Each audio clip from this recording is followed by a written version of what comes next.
Paranormal Karen, she's so spooky. Paranormal Karen, funny too.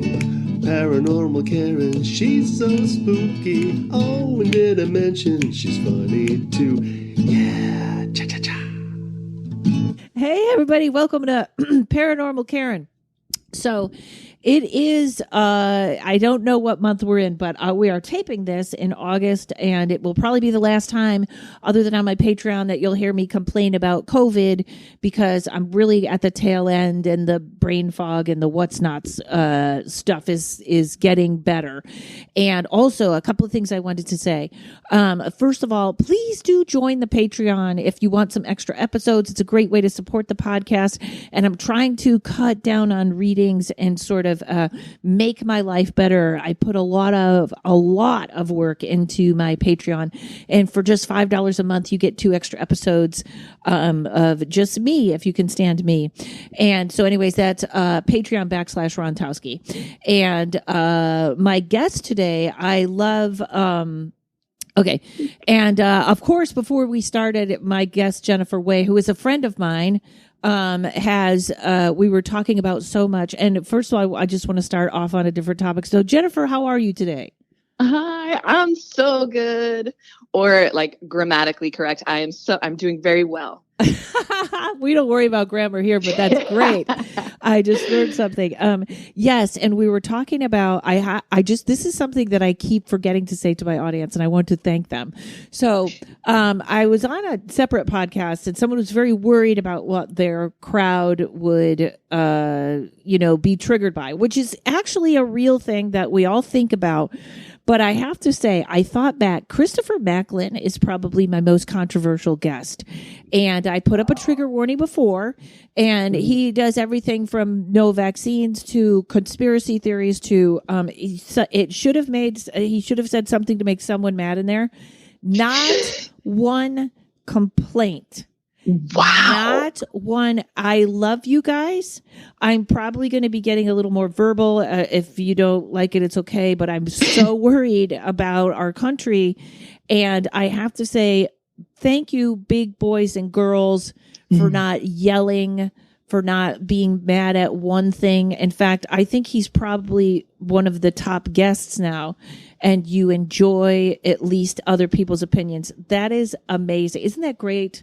That's amazing. And it also says a lot about all of you guys, your audience. There's just a higher consciousness level. Yes. They're a more expanded. Yeah. It's like they're definitely coming from a more expanded place that hopefully you've been able to contribute to. Right. And that more expanded place, you can see all of these things at the same time without attaching too much to one idea or... Exactly. I would be amazed if anyone agreed with everything he said. That can't be. So I do so appreciate that. And also, now my brain kicked out what I was actually going to put in there.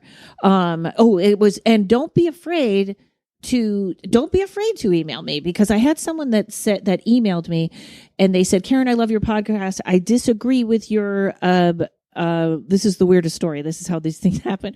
I disagree with your idea on ADHD, but I love the podcast. And so I said, please, I emailed them back. I haven't heard back yet. Please tell me why you disagree, and I'll read it on the air, because probably somebody else agrees with you. And then it was so funny, because I was at Jessa Reed's house, and she was like, you have ADHD, right? And I was like, I do. So don't be afraid to send me an opinion. I love an opinion. Okay. So now we're getting to you, Jennifer, my friend. I think I have known you. Of course, we haven't talked all the time, but I've known you like 2-3 years, haven't I? Yeah. Yeah. I would say so. Yeah. And I was on your podcast, and now your business is in full. Before we even get started into your story, give everybody a really quick snapshot of your business and what we're going to really encapsulate in the end. But tell us what's going on. Yeah, absolutely. Thank you so much. So I'm an intuitive consultant, and for a long time, and I've been doing this for about 5-6 years. And for a long time, I was doing a lot of readings, and I do my own sort of flavor of energy readings. It's just kind of how my abilities developed and kind of how I trained them. And it's really just kind of about going into people's energy fields and talking to it and trying to really extract information that's going to really benefit people. And then the last couple of years, I just found like, okay, if I'm doing psychic readings for people, I'm giving them information that's like traumatizing. I do want to be able to follow that up with some sort of counseling. Now, I'm not going to, so I basically enrolled in a bunch of courses, and I studied integrative somatic trauma therapy. So I've been looking at sort of other modalities to try to come about it with different language, and also just more sort of understanding for my clients and really more connection. So my business right now has just shifted slightly, and I'm focusing a lot on really just one-on-one and more long-term. So a 3-month program that I have called Reconnect, and it's about reconnecting with yourself. And what I do is create a sort of sacred counseling space for us. And then we work together for this time period. And it's really based on, it's kind of bespoke whatever. Okay, let me really do that again. Pause. Okay. We're back, folks. Sometimes I pause for a second there. So, okay. Yeah, go ahead. So keep going. Yeah. So it's really like a customized program for the individual who I'm working with. It's really like a customized, almost a spiritual mentorship. But apart from that service, I do offer just complimentary 20-minute calls. So anyone can really just come to me with any questions and get at least one actionable step for clarity. So I love kind of building community, and that's really what I'm focused on kind of moving forward. So I love, first of all, there's a couple of things that I love right away of this, is you sort of said you're doing it your own way. I think I know a couple years ago, like Reiki Master, all that stuff is great, but I think we started to break away, and this is very hard. So I give you a ton of credit into going, I think it works this way for me. I think this is how I do it. Yeah. And with all the rules and the shamans and I think that's, first of all, brilliant. And then sort of just packaging that with all these different ways of healing or other is just fantastic. So, and before we get to your story, because now I'm sort of really focused on this is great. So if I'm sitting, and this is a really interesting one. So right now, let's take on a particular trauma, which is people not meeting a mate at all, which is, you know, it's so funny because if you listen to my Patreon, you'll hear I did a kind of a download with the angels, and they were like, yeah, that's not our thing. Don't pray to us for that. That's you. I love it. You guys do that work. If you want to meet someone, you do the work. And I cannot stress enough how many people want someone to fall through the chimney that they're going to be with. So if I came to you with that kind of trauma and saying, this is the change I want, does that work within sort of what you're doing? Absolutely. So honestly, the first thing I would, so when we would first talk, I would get a sense of, I really would get a sense of like how you learn. If you're aware of how you learn, a little bit of your history, and then I would really spend a lot of time deprogramming you. Deprogramming, like really, going into what influenced you to build the story around finding the perfect mate, because it's a common story in our culture, in our society, because it has been so incredibly programmed to, meet your mate. Pop out kids. And that's like, and I was actually just listening to your Ryan Singer episode, and I was listening to that part as well. But it really would just kind of go into stripping away the programming that kind of put you into that place where that's the necessary step. And perhaps that's the real necessary step, and you're really needing to find that person. Then what we would do is we would go into your sort of being, and we would do it energetically, but we would also do it just through talking and meditative exercises, and really just figure out what kind of qualities you are seeking in that other person. How do you want to feel in that relationship? And then we focus really on the person. Let's feel that way alone first. Let's figure out what are the methods that we can use to help you reconnect with yourself first, because you really do need to be as aligned as possible. And that's the goal of the work that we would do together, because relationships are, The you know, worst, I the hardest. they're the worst. And I it's funny because when you were talking about your guides are just like, they're like, yeah, no, this is all you guys. And I was hearing the same thing. It's like, yeah, you guys love, this is just like one of your added little sort of games in the carnival. Like, this is part of the, you know, the learning, and it's a really perfect way to get reflections of yourself, because it's, for me, the most important connection you have is your interpersonal relationships. And we don't know how to do those. and we've been like taught a very specific way. And when you deviate from that specific way, there's all this internalized, like, you know, punishment and like, oh, I'll never find it. And then you're affecting your reality that way. So we want to get you sort of really centered and really grounded in the way that works for you best. You know, does it mean I'm going to like tell you to go like take your shoes off and walk on the grass? Perhaps, you know, sure. But the sort of the psychic part comes in, where I will literally ask what I call it your PGS. It's your personal guidance system.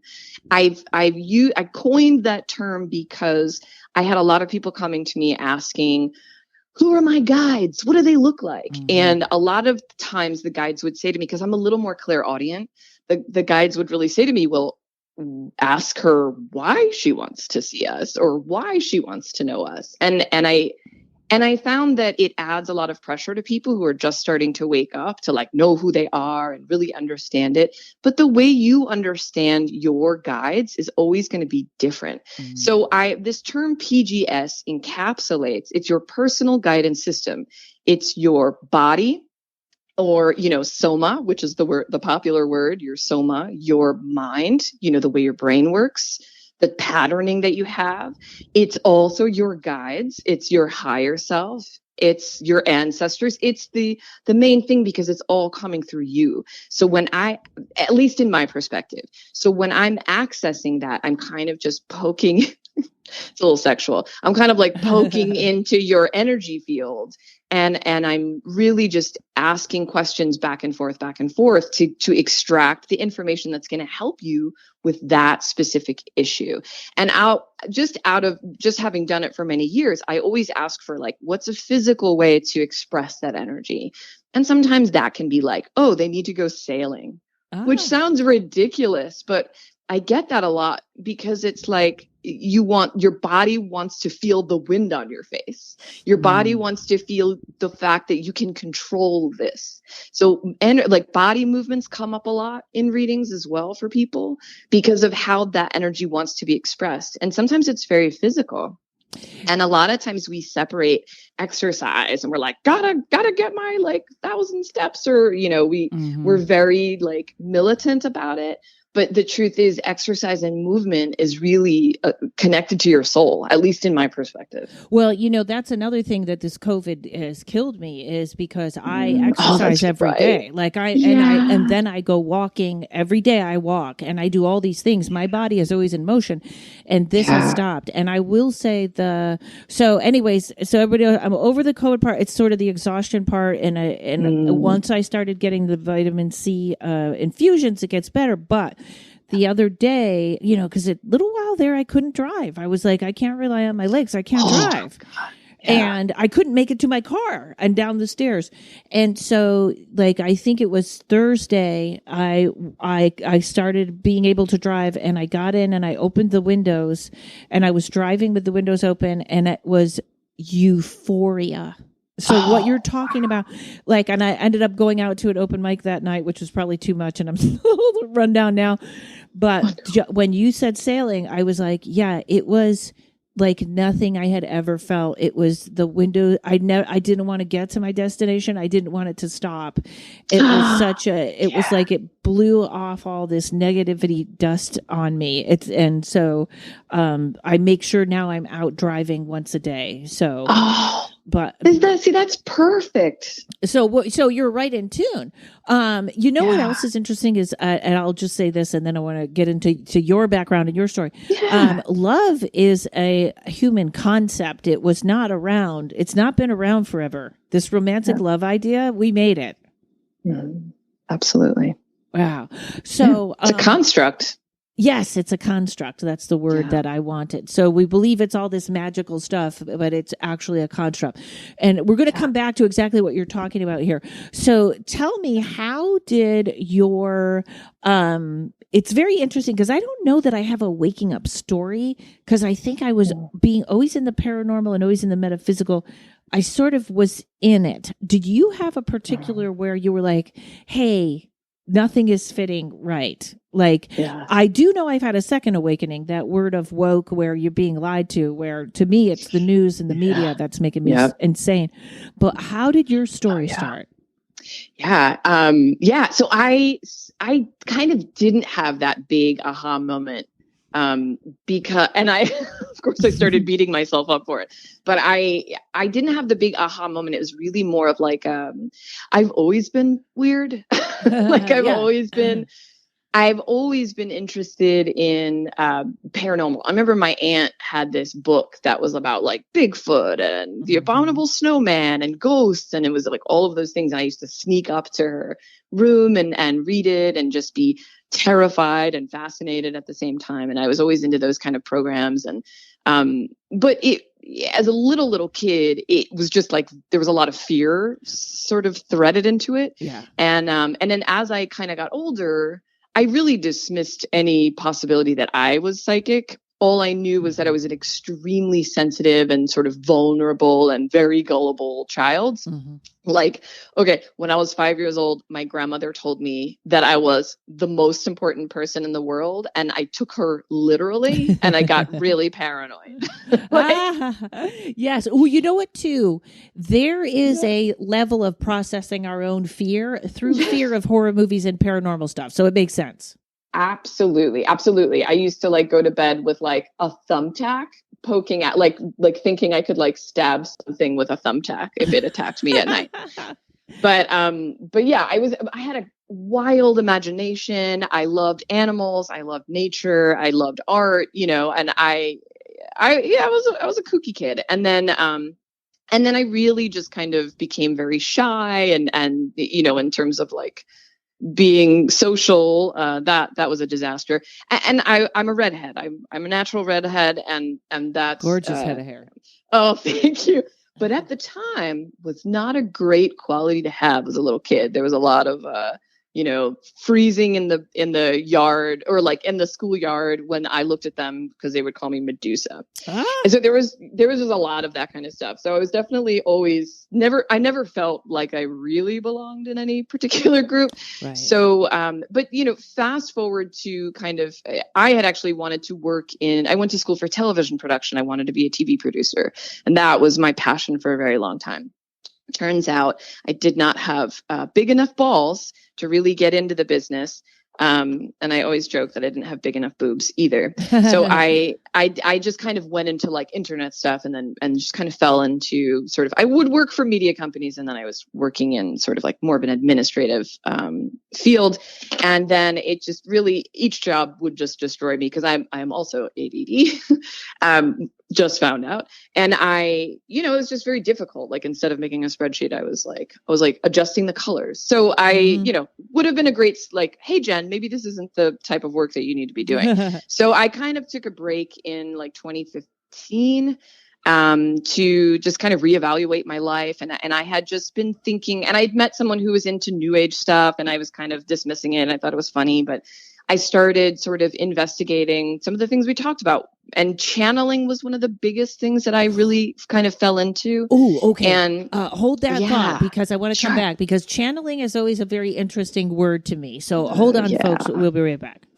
Many people are unaware just how much hypnotherapy can help them, or think it's only to help lose weight or quit smoking. But there is so much more hypnotherapy can do. It can help with stress, anxiety, insomnia, phobias, performance enhancement, connecting with your spirit guides and higher self. You can even discover past lives and your life between lives. Heal traumas, break habits, find your deepest truth, or just have fun discovering who you really are, all from the comfort of your home.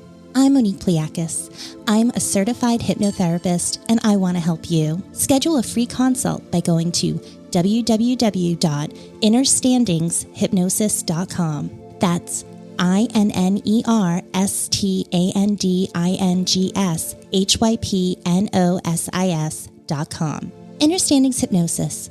Find your power and ignite your inner light. Okay, so channeling is a very interesting word in that sometimes I think I always thought a channel was someone else coming into your body, which sometimes it is. It is people do channeling like that, which I believe is very dangerous. I am not a fan of it. Maybe somebody really highly trained, but I am not. But you can also channel information. So when you started channeling, what do you mean by that?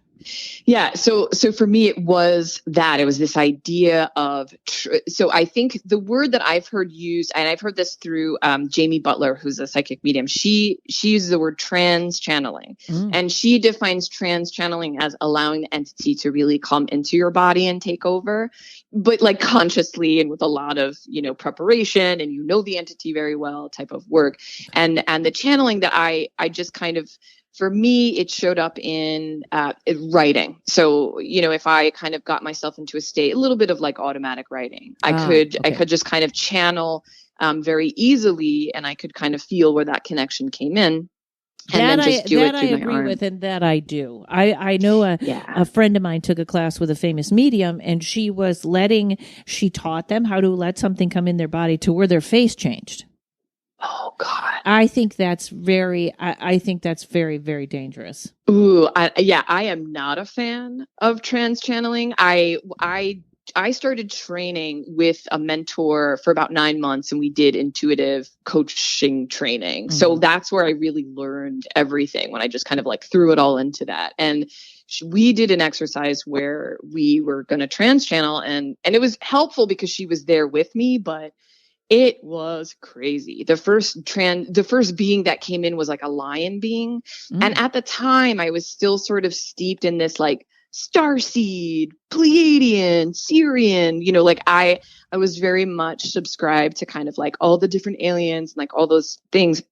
And the reason I talk about it that way is because I've since sort of moved away from it for personal reasons. But this being came in, and then when it came in, I could feel my body all of a sudden weighed like 400 pounds. My jaw got really heavy. I've had spirits also sort of, or like recently deceased or like earthbound spirits, start communicating through me. And I've definitely felt like, or if they were close, like, I'm a very cold person, and I would just get all like hot and sweaty and have to like take my clothes off. So for me, it's a very physical thing, and I didn't like it. So when that lion being came in, he was very like, no, I'm just here to, and I was like, bye. And I just kind of pushed him out. It was just too creepy.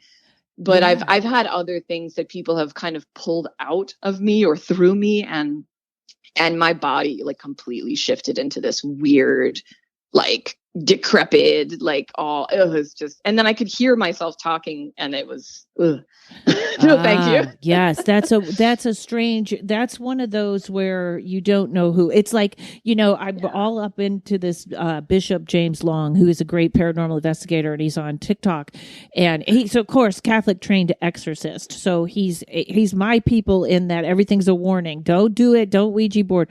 But that's kind of what I feel like. You have to be so careful with that, because we don't know who's a lion being. Like, who knows what a lion being is? I don't know what that is. I don't know if that's a good lion being or a bad lion being. Yeah, exactly. And I had a guide for a while who I could start to see when I started opening up, and she looked very hybridy.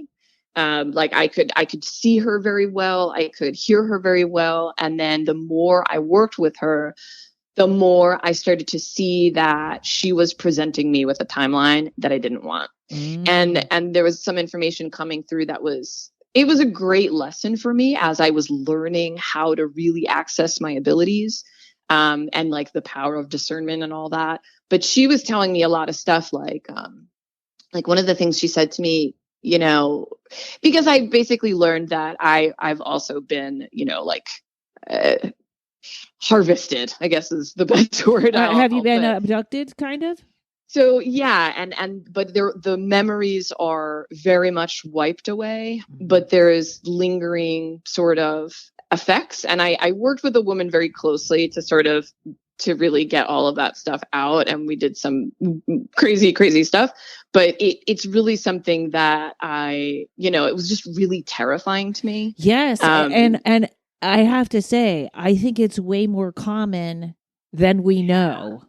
I think it's going on, and you're good for you for being aware of it. And I had a friend that just recently had something like that, and they said you're activated, and he still doesn't know what that means. Oh, yeah. And I don't know if it's good or bad, or it's mankind, or it's what, but my heart goes out to you. It has to be terrifying. It's like your worst nightmare, because it was also nothing I was ever really interested in experiencing. Like I had been watching a lot of, I think like around 2014, 15, 16, there was definitely a lot of videos of people who were like, I've met my hybrid children. And I'm sure they're still happening. And I was like, no, thank you. I do not want to meet them. And apparently I have a lot of them, and I don't. And I think what I had to do is just pull back from that timeline and that existence in general. And what I started learning is this kind of stuff, though it's happening all over the place, it's also so the way that I kind of, and this is someone else who says it, that I follow, that I love. Her name is Gigi Young. That there's a huge agenda to sort of pull humanity into that direction of the sort of like stream of like, DNA, like really getting in there and changing shit up. But the truth is humans don't need that stuff. Like, this is this is such a great offshoot here, and stop me if it gets uncomfortable for you. No. But, we funded the Wuhan lab to make coronavirus, which is about changing your DNA. Like that, that's what's happening. And I don't understand. And there's all those, if you go down the conspiracy TikTok, which has turned out to be more true than conspiracy, that they're really wanting to change our DNA. And I was, like you said, for you to have hybrid children, I know this sounds crazy, but you may actually be saving humanity. I wonder sometimes if they're trying to get us back to before what we're screwing up here. Yes, that's what I believe. And my guide at the time was like, when I realized this was happening, this had happened to me since I was a kid, because there were like parts in my memory that just kind of disappeared, like really random things. And she was like, well, and she basically kept telling me she's a future me. And I was like, I don't know. And and I remember like I could see where she was on a spaceship, and I was like, do you guys like think stuff is funny? Like, do you guys have like a sense of humor? Yes, exactly. And she was like, well, I mean, like basically she would always like, if I was trying to be funny with someone, I would hear her just being like, yeah, you're not funny. And so she was like kind of insulting. She was like kind of a bitch. And she basically said that like, well, the closest thing to our sense of humor, according to you guys, would be like what you guys call dark humor. And I was like, okay, fair. That should have been my red flag. Right I have to say, Jessica Gillis was a huge help to me here when this all went down. And one of the things Oscar said was, your funny app isn't online yet. And I agree. But this is very, whatever happened here, there has been like, there's a slice that's gone of my brain right now. There's a slice that's whatever, maybe this is, some of these people were getting upgrades. I definitely got a psychic upgrade. I know from that, but I love that you asked that question, because I think sense of humor that is one of the most human things. Exactly. That for me is that's a huge basis to my own work. And, I think with all this alien stuff, what I realized basically is there is this pull to get people to focus on that in order to bring it more online. And that's why that sort of lower sort of dimensional kind of stuff, that's like when people first wake up, I feel like they're like, "Oh, we got one. Let's go in and like lie to them." And, one of the things that Gigi Young was saying, it's like, we see all these hybrids coming through people and teaching us, how to be humans and all this stuff. She's like, but they've never apologized. Like they've never come to us and been like, "We're sorry, we fucking abducted you in the middle of the night and cut out parts of you." And like they've never, especially in the YouTube community, like they've never been like, "We're sorry." Right. And I was like, wow, that's so true. And that hybrid was saying to me, she's like, DNA experimentation and manipulation, she said, is a fact of the universe. And I remember inside being like, no, it's not. Like you're trying to convince me of this so that I can be in that state, so that I can keep that lineage of hybrid or whatever alive. And that's not my goal, because in my opinion, and this is just, again, aligned with what a lot of Gigi Young was saying, is they are a sort of an interdimensional that is a result of a human sort of offshoot where they destroyed themselves, and they're literally almost robotic, because there was such a heavy hand in their own sort of development and kind of adjusting their own DNA so that they could survive the freaking nuclear fallout that they cause on Earth or whatever, that they are, because they can't reproduce anymore, they have come back into our dimension and time in order to get the physical material so that they could create these hybrids. And that's their way of keeping close to the sort of crystalline soul stream, because once they diverged and fucking, tried to be God, they've basically fallen off of that sort of main life stream, and they're literally just clawing their way back in. And that's kind of my interpretation of all the sort of like the alien agendas and the harvesting and the slavery, like that whole stuff. It's really just their stories and everything that they're trying to push us back. They want us to go into that like Mars timeline. Yeah, let's fucking go to Mars and let's, we're not going to survive on another planet. Like there's such an energetic component to a human being existing on Earth that is so necessary. Once a human being starts to exist on another planet, they're not going to be human anymore. No, because we have some sort of it's got to be a biodome or a something, and that means it's going to be man-made, and that means it's going to be screwed up.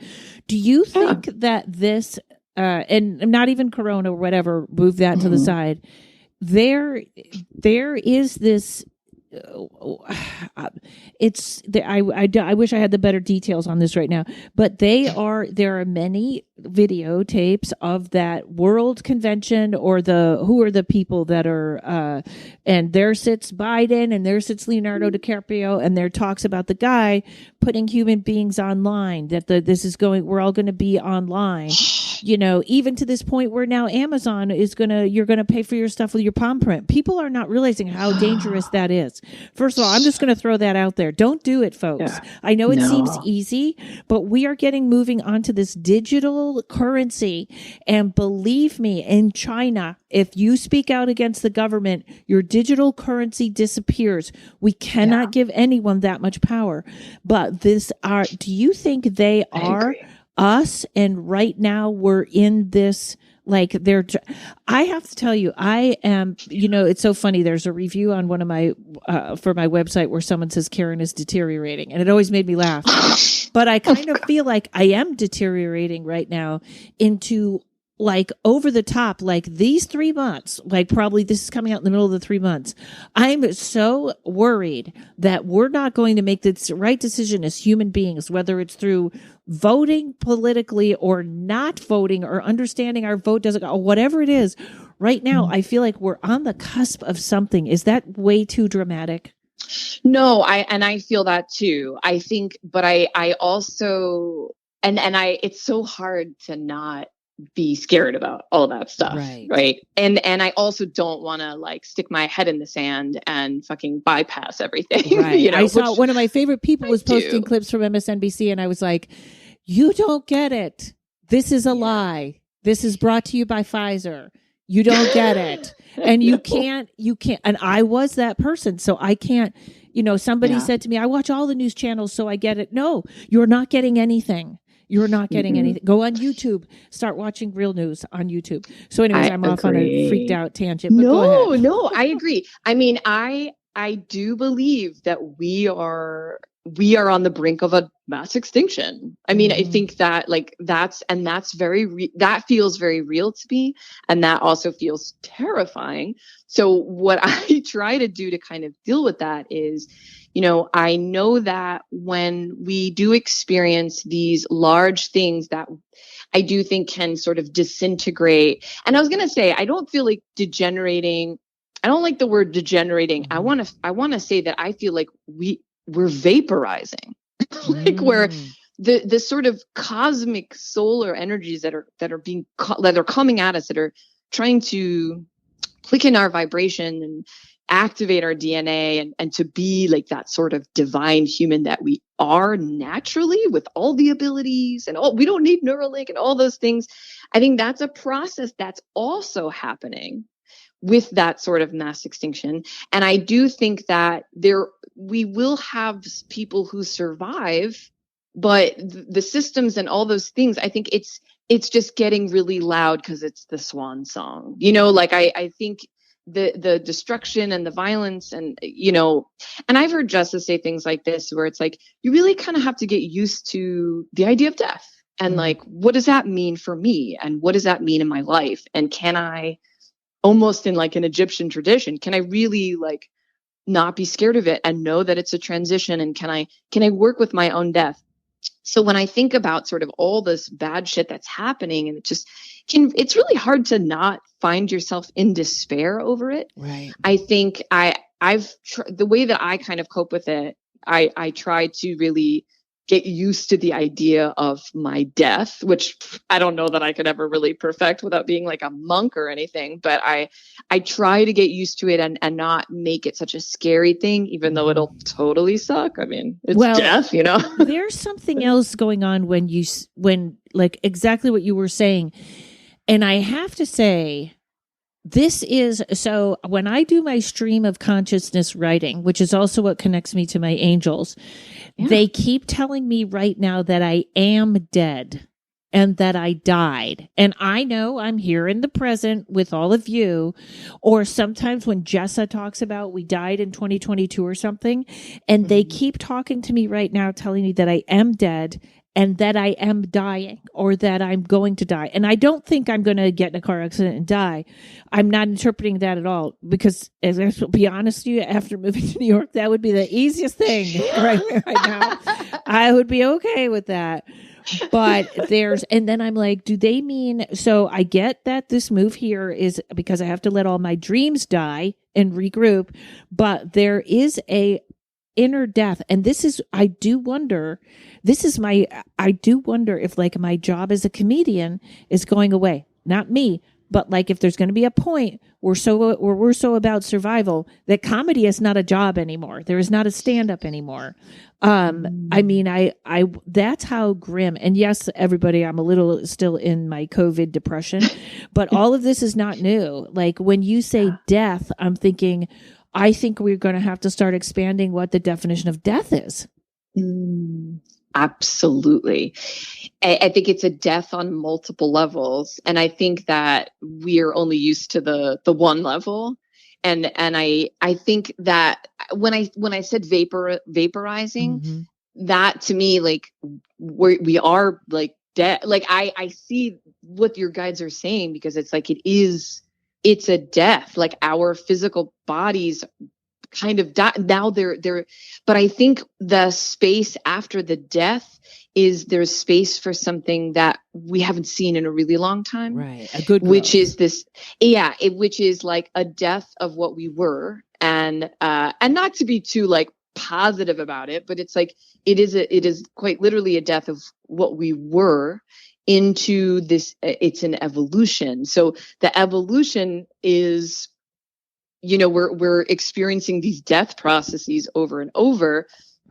And I honestly don't think the stand-up stuff is over. I think it's evolving, and it's going to evolve from what it was before. And I'm going to reference your episode with Ryan Singer, because I was, when you guys were talking about like Hollywood and kind of how things work. One of the things I really want to do is I want to find an alternative. If I had all the money in the world, which is what I really would want to create some kind of, I hate to like go into business, but like a company or an organization or a group or something, not a cult, where we are taking the importance of comedy, the importance of performance, and even entertainment, and we are separating it from Hollywood and the gatekeepers. We're taking it back and creating something. And I don't even mean like TikTok, because I still feel like, and there's this is still nothing, a gatekeeper. There's still a gatekeeper, and we have created gatekeepers whose brains haven't finished developing. Yes. And this is no offense to people who are young, no offense at all, because I love you. We need your energy. But our country, and a lot of countries in this world, we're run by all the ancients, but we are distracted by and listening to this megaphone of a few very young voices. And we have assigned them so much power because we just worship youth in this country. Well, and there's another problem. Hold on, I'm going to take a break real quick, and we're going to come back on the other side. Hold on, folks. Hi, my name is Ashley, and Prithvika is my collection of consciously created crystal and nature forged jewelry. Prithvika translates to of the earth in Hindi, which represents the natural earth-made materials I'm working with, along with my personal ancestry and grounded energy. Each piece is created through ceremony and science, and completed with being Reiki charged. I'm currently featuring copper mirror necklaces, which can be used for protection and mirror magic. My intention is for your new piece of jewelry to feel like an extension of self, to help bring your desires to fruition and to amplify the magic within you. My Instagram is @Prithvika, and my website is prithvika.com. That's PRTHVEEKA.com. So, I am a big fan. I was very much enjoying TikTok, and as with anything, you can enjoy too much. But I love what you're saying about an alternate. Here's also what's happening is so there's the algorithm. I'm sure the algorithm is there, but first of all, I can't take so everything is I hate you. So now it's all these women telling men that we can make our own sperm, so you guys are obsolete. Instead of there's so many wonderful men that are not part of whatever we're railing. It's everything. This is what I don't understand. This is what we have not learned. And it keeps switching onto what group we hate. We hate white men. Now we hate white women. Now we hate this group. Now we hate the spiritual. Anybody on spiritual TikTok is lying and misled, and people are, it's like it goes one group to the other. And when are we going to realize the problem is putting everyone in one category? How is that not? Don't tell me you know where I came from. Don't tell me you know what all those people or all those men are going to do. How have we not learned that that's the issue is the first part. But in the entertainment industry, it's like now, because I always said I do love the internet. The internet is a great equalizer. If you can figure out, hopefully we're going to get away from the Googles. I really wish that what's his name had bought Twitter and had gotten rid of algorithms, because it is what's pushed on you. And right now, I don't know who anyone is. I don't know who any famous people are. So when I turn on Netflix, I'm looking at a bunch of posters. And I do not know which one is better. And I do not know which one I want to watch. And then I watch nothing. So something is going on there. Yeah. Ooh, let me tap into that. I'm like, ooh, this is there is something going on there. I think so, like, I really do believe that this idea of performance and entertainment, it just like everything else in capitalism, has just been co-opted by industry and hijacked by industry. And I believe performance is, and we've separated out. Now there's art performance, that's different, or there's musical performance, that's different, or like spoken word. And we've created all these categories we define as art. But the truth of the matter is, art is an existence of for humans. Like this is a representation of humanity that we have commodified, right? So performance, in my perspective, is linked to spirituality. And you think of, and that's why I feel like comedy being the thing that brings you, like, it's the quickest way to go from being in a lower frequency to a higher frequency. And it is the quickest way to break through that sort of membrane, right? And if you're in despair, way to change someone's mind. Exactly. This is a really, and it's so important in the world right now. And this is a really weird thing, but with so I remember with all my female comedians friends watching Bill Burr go on Saturday Night Live and talk about white women were the problem of everything. And we were all like, what is like it was a weird way, and everything after that followed. Everything after that followed that then it was like our turn. Like he took it off white men and put it on white women.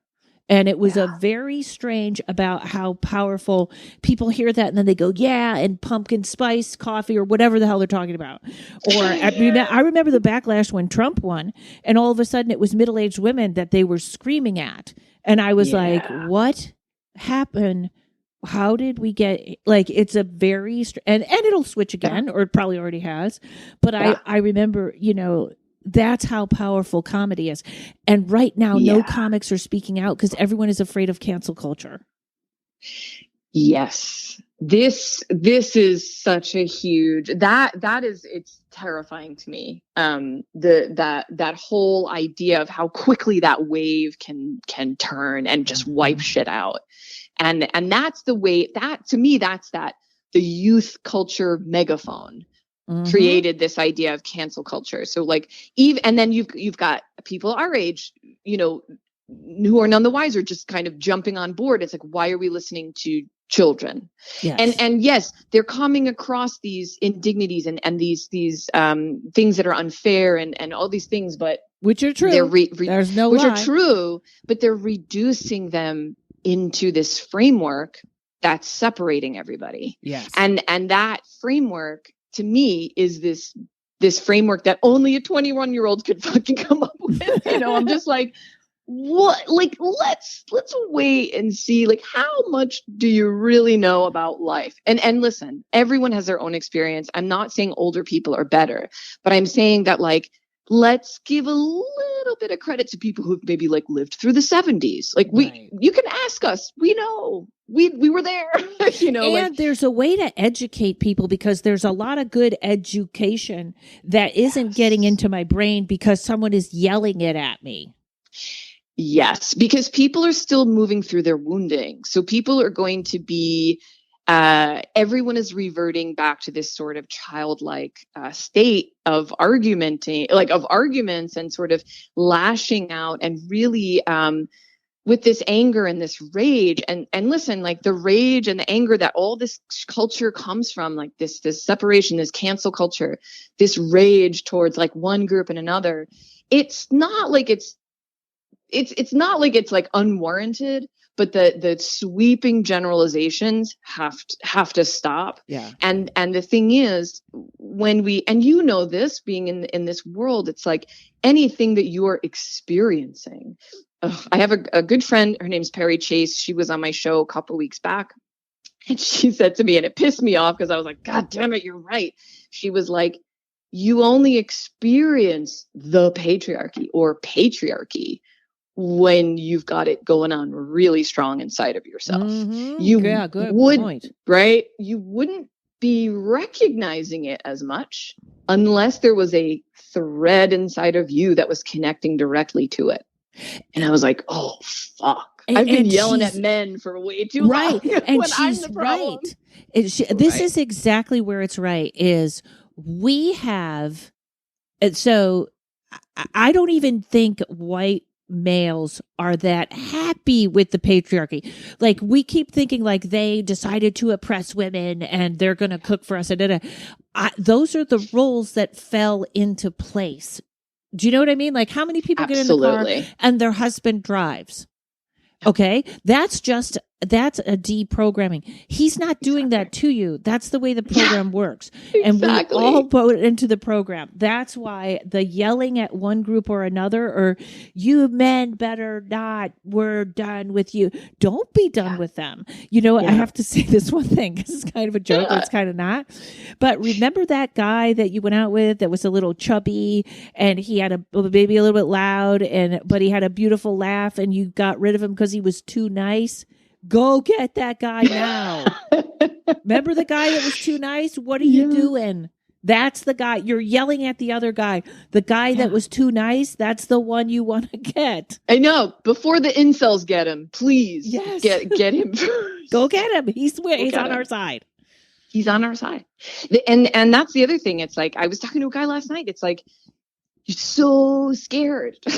Souls doesn't know what to do, doesn't know, like, what do I say? What do I do? Mm-hmm. And, you know, the other aspect of this idea of like feminism is, you know, we have to realize that feminism, while much needed, and yes, we needed to vote and, like, you know, have rights and things like that, but like, feminism was born from a patriarchal world. The patriarchal effects were always already in full swing, internalized in everybody. So feminism came out of this internalized patriarchy.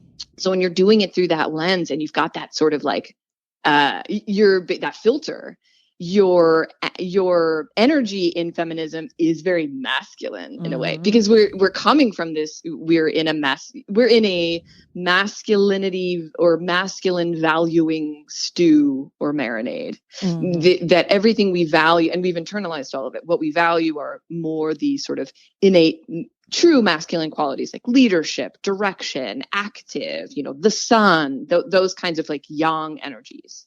We value those. Everyone knows we value those. We even punish ourselves. And this is everyone, men, women, but non-binary. We punish ourselves if we don't align with these, but we don't really recognize it as innately masculine values, because we do not value the yin. We don't value chaos. We don't value creativity, darkness, nurturing, communication, intuition. We don't value the feminine. No. So we weren't really valuing the feminine when feminism really took off. We were like, we can do whatever men can do. And it's like, that's a very masculine perspective. You know, like it's a very, so it's like, and that kind of realization for me, like, definitely changed my mind about feminism. I definitely still consider myself a feminist, but I just don't want to hate men anymore. Like, they've internalized this shit just as much as I have. And you know what, too? The original, I always have to stand up for the original, which was the original Gloria Steinem and those ladies. They were not against hating men at all. And people don't realize. So I always have to stand up for them, because the hating of men was evolved out of feminism. Feminism was about support all women.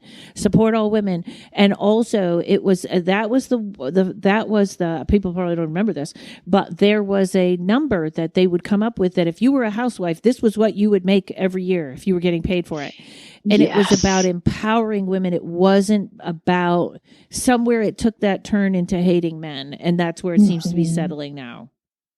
Yes. And that, I do feel like that is a stage of being sort of in your divine feminine, where you're experiencing that, like, really low frequency, like, rah, like let's be honest, there's a reason patriarchy came into being and is in place, because women are insanely powerful. I mean, we are the ocean. You know, like, we can wipe shit away. We can wipe away towns, you know, like and the energy that's coming through from the earth right now is going to be that sort of equalizer, that sort of, okay, we've got to balance this shit out first. And then men as well, sort of embracing their sort of their inner feminine.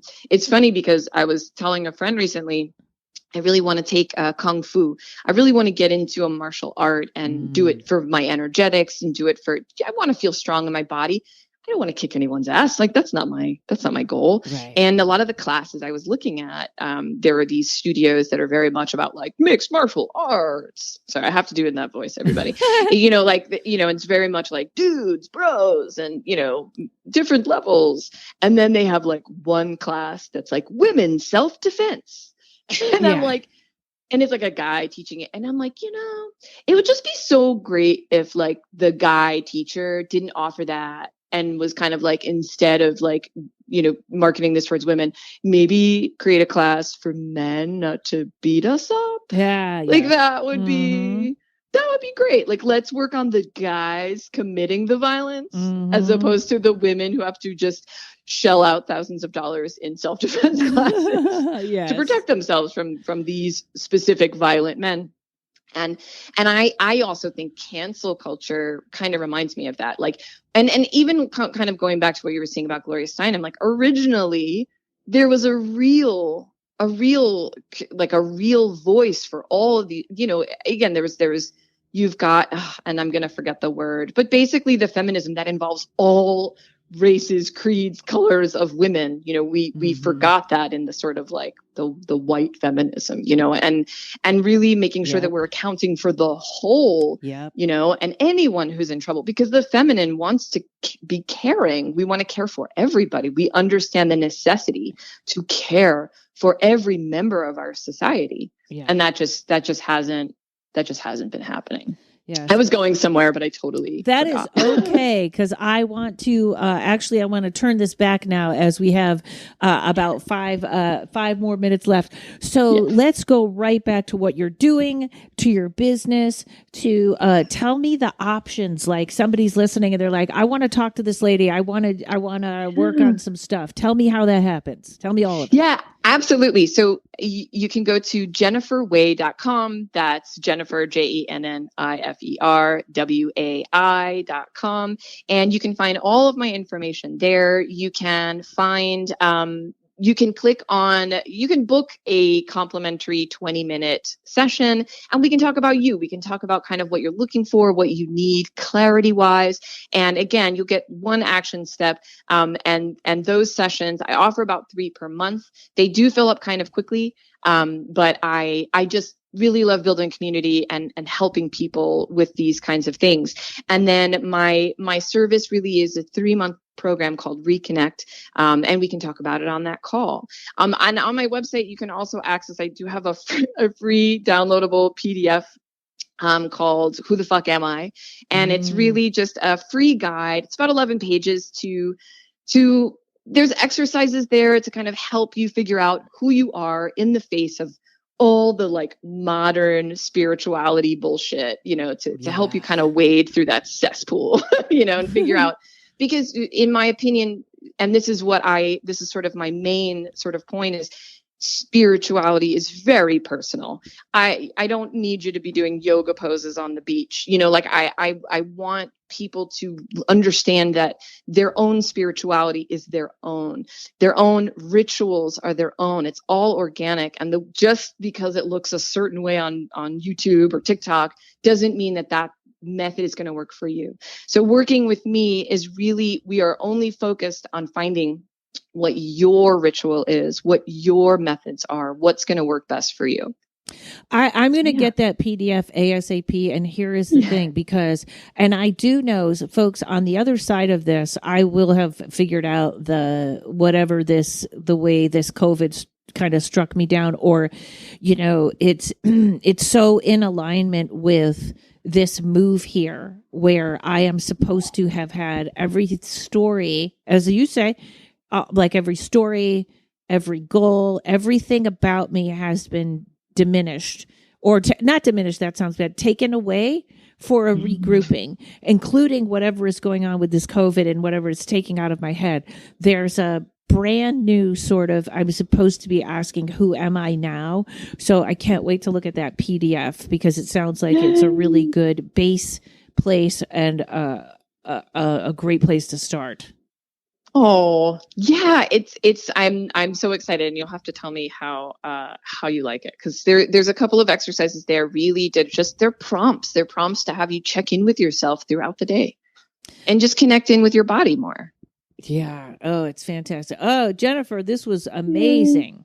Oh, I'm so happy to be here. I could do this every hour of every day. Well, I'm going to have you back. Absolutely. Probably, especially right over the hump of 2022. And we'll even dig in more with your work. We got kind of off on tangents, but it was so great talking to you. And everybody go check out Jennifer and it's WAI, correct? JenniferWai.com. Yes. Yes. All right. Anything else you want to leave the people with? Any messages? Oh, well, thank you everybody for listening. It's great to meet you. And I also have a podcast called the Self-Consciousness Podcast. Little tiny plug. Karen's on there. I am on there. Yes, always. Yeah. Whatever. But we just try to break down a lot of sort of spiritual things into just more sort of on the ground and personal.